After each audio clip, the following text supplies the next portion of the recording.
I'm here to talk about the Outdoor Performance Center. Outdoor Performance Center is a mixed-use stadium and performance facility in downtown Tulsa.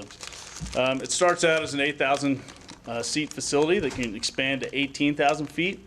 That expansion is in anticipation of the ability to someday hopefully get a Major League Soccer franchise. And recent discussions with the MLS, the Tulsa's best path to that Major League franchise is through building a minor league soccer stadium and proving that we can fill it. Next slide. Do I need it? The facility itself will be used in large part for a lot of amateur sports as well. We have 2 minor league soccer teams here that will use it. We also have a nationally ranked rugby club that will use the facility. We also anticipate there'll be festivals and concerts, monster truck rallies, and any other number of things that need to take place outdoors that will use the facility. Next slide. Visit Tulsa and the Tulsa Sports Commission retained Huddle Up Group, which is a national performance venue consulting agency out of Phoenix. They did a full kind of rundown of all the facilities in the Midwest, and we've identified that there is actually a void in this market, that there's a capacity for Tulsa to compete, especially in terms of amateur sports and who we can attract. As you just heard from the Mohawk facility, there are a lot of people that come to town and spend money in our hotels and restaurants, and it's a great economic impact. Next slide.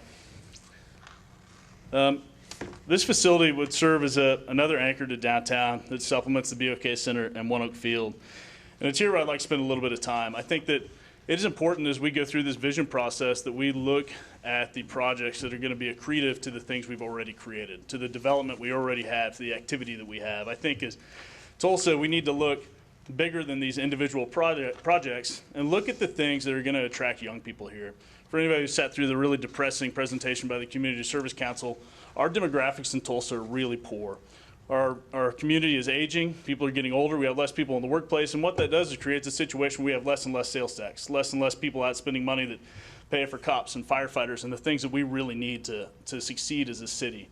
And so we need to look at the things like this facility that will attract young people here, that will give them a connection. So when they're here and they're in with 8,000 screaming fans at a soccer game downtown, or in there when it's an amphitheater and there's a concert going on, that they have a connection with this city and with our downtown that makes them want to move back.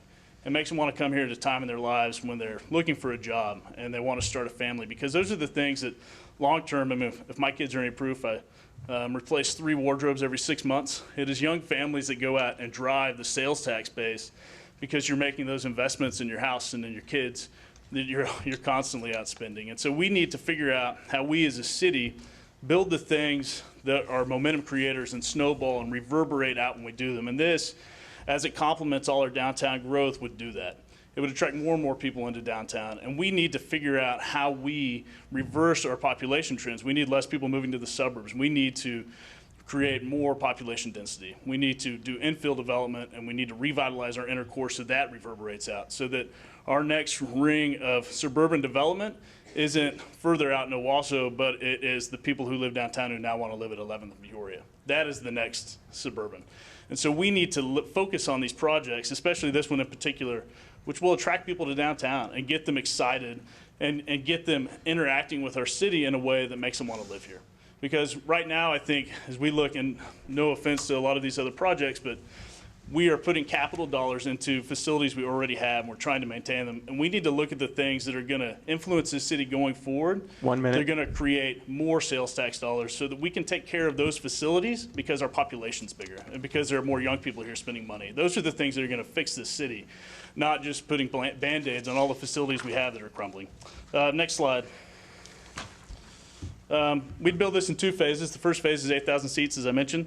That's about a $30 to $45 million budget estimate that came from the consultants. Next slide. Conservative first-year estimates you can see here. It has an economic impact. Obviously, there are a lot of hotel rooms booked, a lot of visitors coming to spend money in restaurants and bars. 30 seconds. There's a sales tax collection, and then there's actual revenue at the facility, which self-sustains the facility. Next slide. You can see we identified a couple sites. These are in no way formal. We haven't even talked to the people that own them. We just know they're empty. Next slide after this. This is the Nordam site. It is theoretically on the market for sale, but you get an idea how this would play into an existing city block. And this is, roughly 3 blocks from the Blue Dome District and a lot of existing activity. There are over 1,000 housing starts within 5 blocks of that are going to happen in the next 3 years. And so putting this on top of that, the accretive effect would be phenomenal.